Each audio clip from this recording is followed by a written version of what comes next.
Sadar tidak sadar, dalam diri kita tuh sebenarnya ada dua komponen yang sangat teramat berbeda.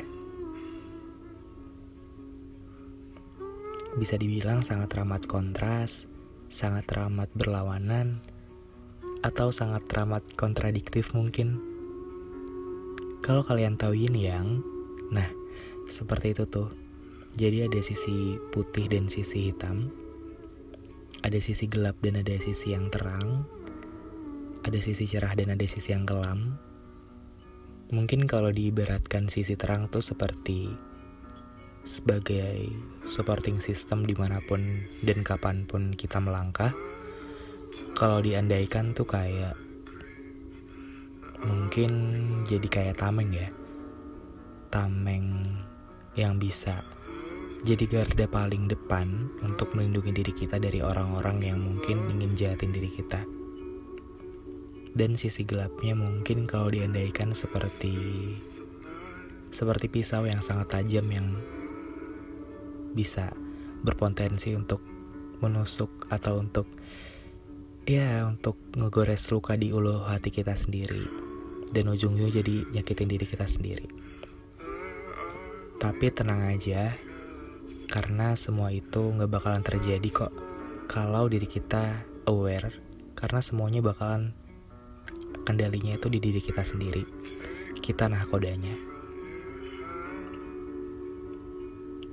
Karena itu semua kembali kepada kalian.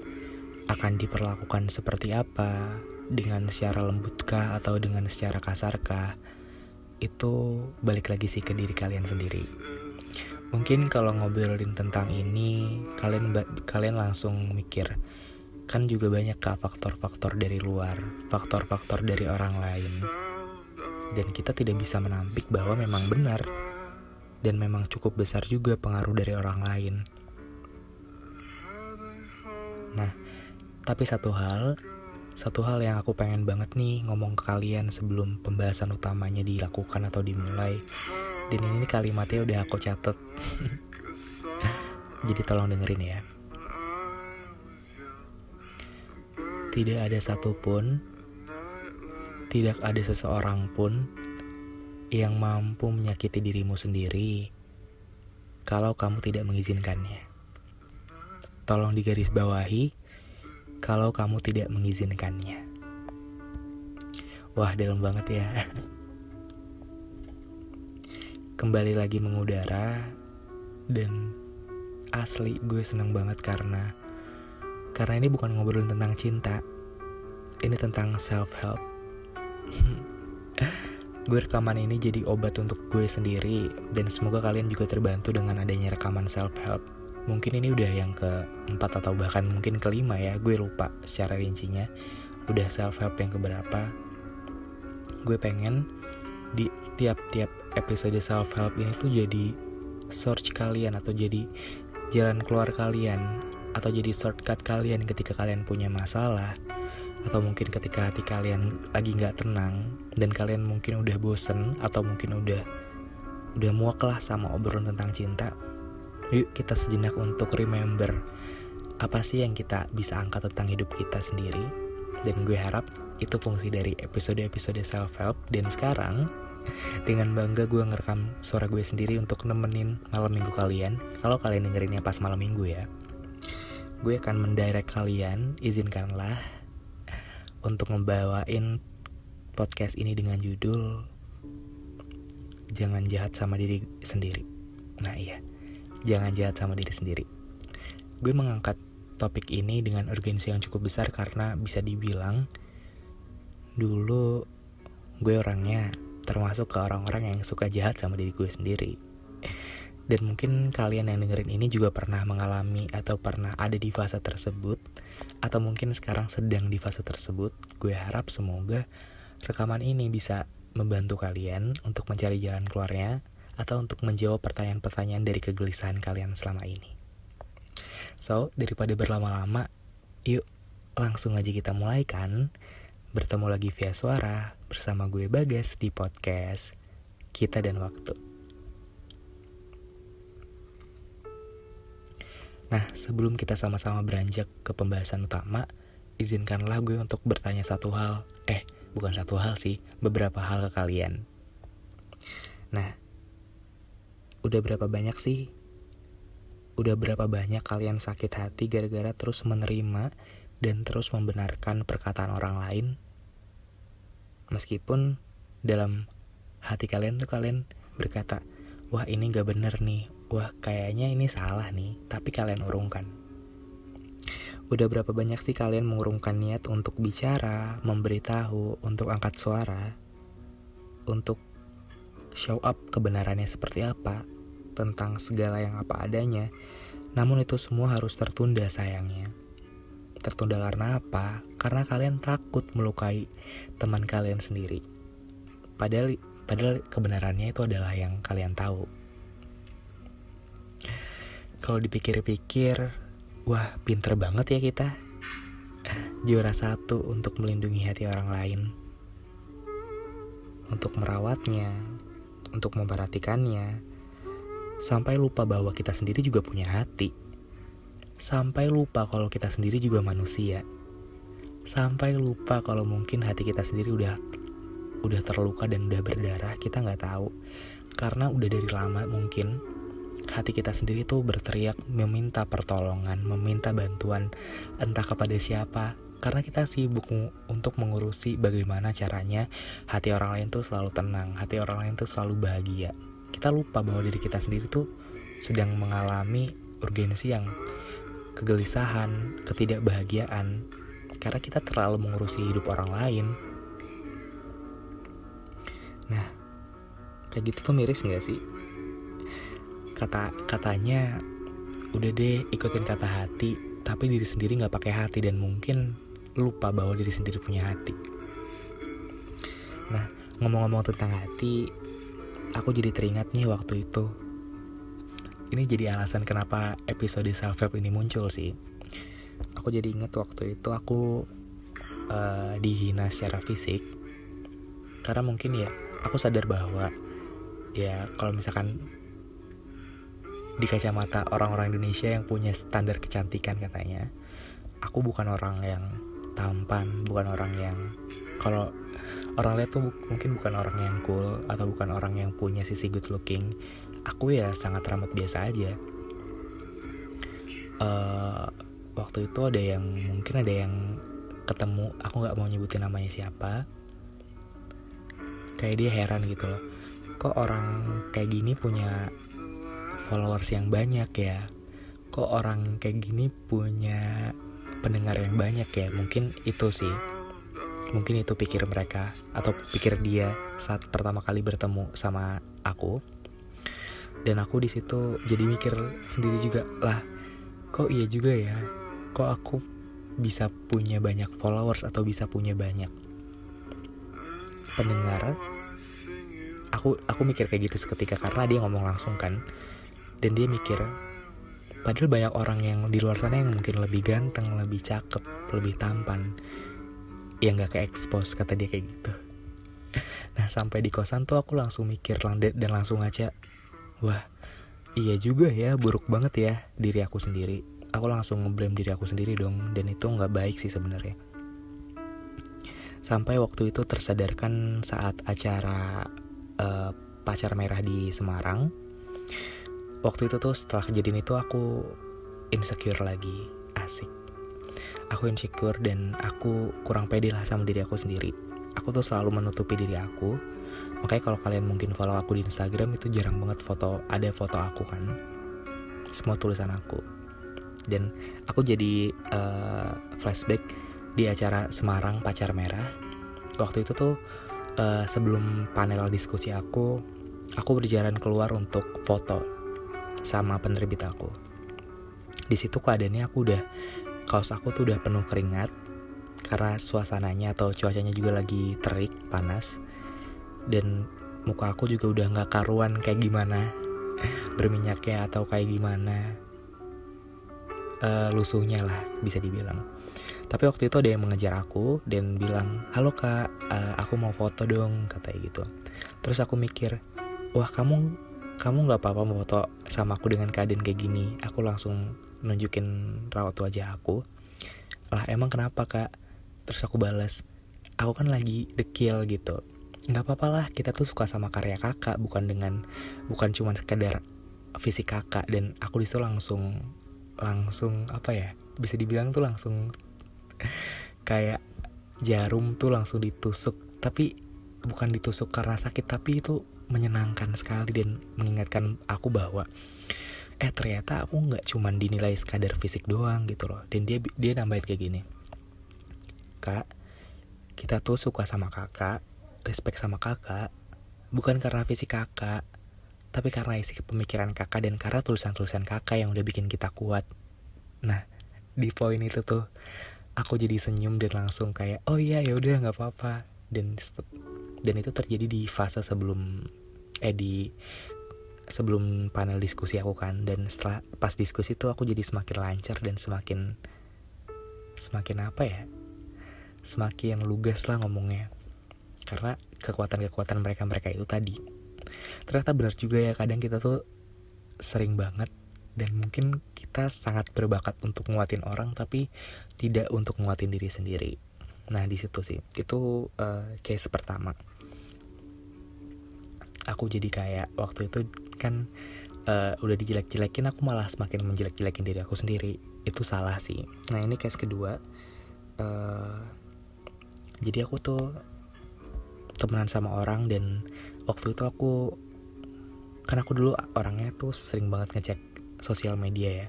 Pokoknya apapun nih, kalau aku lagi senggang tuh aku selalu cek sosial media. Nah aku tahu nih, kok orang ini kayak nggak pernah upload story, tapi waktu aku cek di HP temanku ternyata upload. Dan aku menerima fakta bahwa wah, dia nge-hide aku dari storynya. Itu tuh aku sempat kepikiran terus seminggu penuh, aku salah apa ya, aku ada masalah apa ya, perasaan selama ini baik-baik aja. Dan itu yang bikin aku jadi kurang bahagia sih, jujur. Tapi aku waktu itu nemu jawabannya, dan aku gak ambil pusing. Kalau misalkan dia mau menghapus aku dari hidupnya, ya sebenarnya gak apa-apa juga, karena kalau dipikir-pikir dia juga gak berpengaruh apa-apa untuk hidup aku. Dan dia juga bukan termasuk circle pertama di hidup aku. Jadi waktu itu aku sadar bahwa kalau misalkan dia ingin meng-hide aku, ya gak apa-apa juga, karena itu gak merugikan aku juga. Dan mungkin itu juga bisa bikin dia tenang juga. Dan aku juga jadi gak memikirkan kehidupan tentang dia juga. Dan di situ sih jawabannya, ya gak apa-apa juga, karena itu juga bukan permasalahan. Asik. Nah yang ini yang permasalahan, karena aku didiemin, dan itu mungkin hampir 1 bulan. Aku selalu trying to be nice, trying to be as a good friend, kayak selalu nyapa, selalu melakukan hal-hal yang baik lah ibaratnya. Tapi dia nggak pernah jawab atau nggak pernah ladenin lah. Dan di situ aku jadi sadar bahwa ya ternyata kita nggak usah juga untuk terlalu berusaha membahagiakan orang lain. Akhirnya di situ aku kan kelelahan, karena aku capek. Udah semua usaha udah aku lakuin, kok dia tetap ngediemin aku terus gitu. Karena nggak enak juga, itu kayak teman sekelas sih. Didiemin sama teman sekelas tuh nggak enak, jadi kayak merubah circle. Jadi aku biarin aja terus berlalu, dan lambat laun waktu itu ada aja kejadian yang ternyata bikin kita jadi balik lagi, jadi baikan lagi, tanpa kita harus bilang baikan dan tanpa kita harus mengutarakan kita baikan yuk, enggak gitu loh. Dan di situ aku jadi belajar bahwa waktu menyembuhkan ternyata. Dan mungkin waktu itu fase-fase waktu ngediem itu jadi ngebuat aku dan dia tuh jadi belajar buat sama-sama introspeksi, atau buat sama-sama belajar untuk kira-kira apa sih yang salah dan kira-kira apa sih yang harus diperbaiki. Hingga saat itu ketemu waktunya, akhirnya terjadi juga gitu loh. Akhirnya kita sama-sama baikan tanpa harus bilang baikan. Wah gimana tuh. Nah terus juga ini mungkin kejadian yang lumayan baru. Ini kejadian yang membuat saya untuk bikin Instagram personal, karena bukan salah mereka juga sih. Waktu itu aku sempat post story muka aku di Instagram aku, dan ada yang reply kayak gini. Guys, gue suka banget sama tulisan-tulisan lo, sama semua karya-karya lo, tapi please banget, tolong jangan ngepost muka lo sendiri dong. Gue muak plus jijik ngeliatnya. Aku digituin dan aku langsung down dong pasti. Kayak, ini Instagram aku, ini udah jadi kayak rumah aku. Kenapa aku untuk kasih ruang untuk diri aku sendiri aja itu kayak salah gitu loh. Dan aku juga gak bisa nyalain mereka karena itu di luar kendali aku juga. Aku cuma bisa diem dan aku screenshot. Gak tahu itu salah atau enggak, itu aku screenshot. Tujuannya bukan untuk menyimpan kesedihan, tapi ketika aku sudah berhasil untuk melewati fase itu, aku masih punya buktinya. Dan oh ternyata aku bisa melewati fase itu. Itu gunanya screenshot sih.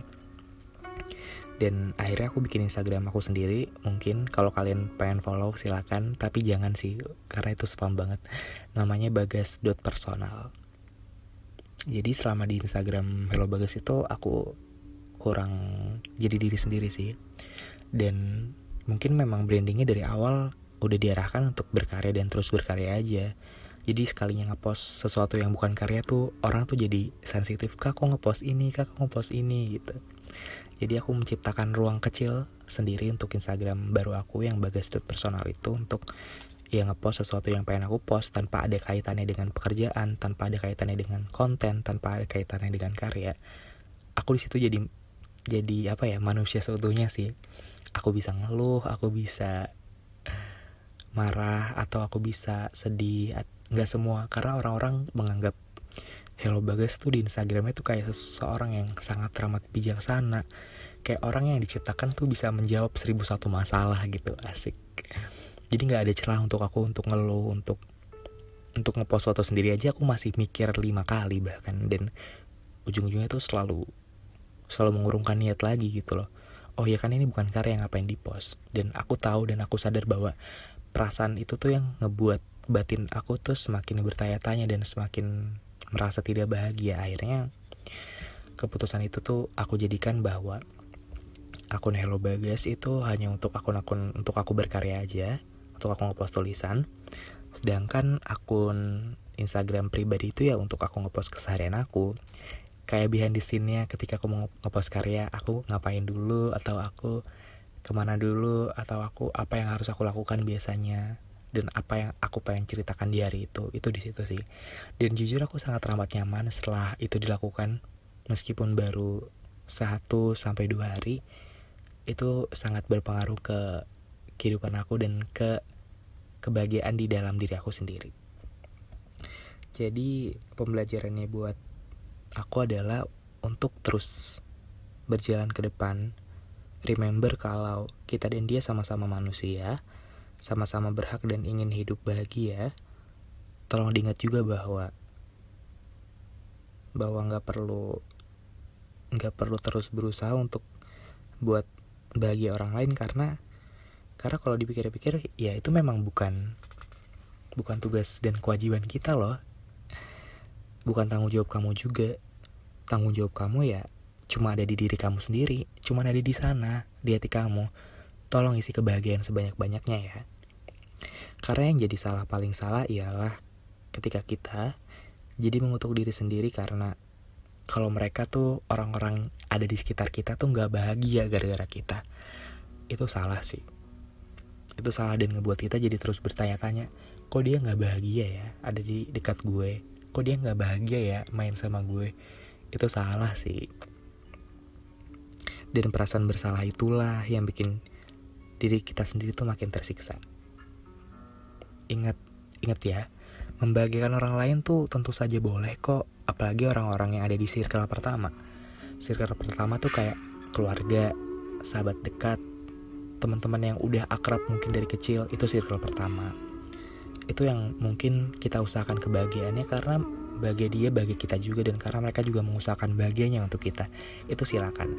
Tapi kalau orang-orang yang mungkin baru ketemu 1-2 kali, baru nyapa hai habis itu pergi, baru follow Instagram habis itu mungkin biasa aja lagi, ya udah itu biasa aja. Karena mereka juga punya urusan atau punya prioritas kebahagiaannya untuk siapa-siapa sendiri kan. Jadi gak usah terlalu repot-repot ngurusin orang lain. Ingat juga ya, gak apa-apa kalau kamu berusaha untuk membahagiakan orang lain, tapi satu hal, tolong dilakukan dengan sepenuh hati, jangan ada kata terpaksa. Kalau misalnya nggak bisa atau belum bisa, nggak apa-apa. Karena mungkin waktunya kita untuk belajar dulu, untuk memahami dulu apa konsep kebahagiaan sebenarnya. Intinya, kontrol atas diri sendiri tuh balik lagi ke kita. Kita nahkodanya, kita yang pegang setirnya. Itu aja sih mungkin episode kali ini. Wah, kayaknya bakal sampai 20 menitan nih. Gak apa-apa, semoga bisa ada makna yang bisa kalian ambil. Mungkin itu aja. Dan mungkin ini gue tahu dari ini sih, review di Apple Podcast pada nanya, Kak, Instagramnya apa? Wah, ternyata banyak juga ya pendengar-pendengar yang bukan dari Instagram aku. Jadi Instagram aku tadi yang seperti yang disebutkan itu Hello Bagas. Jadi selain sebagai podcaster asik, aku juga nulis di Instagram. Jadi buat kalian yang mungkin pengen lihat tulisan-tulisan aku, kalian bisa main-main ke Instagram aku. Kalau emang kalian cocok dan nyaman, silakan klik tombol follow.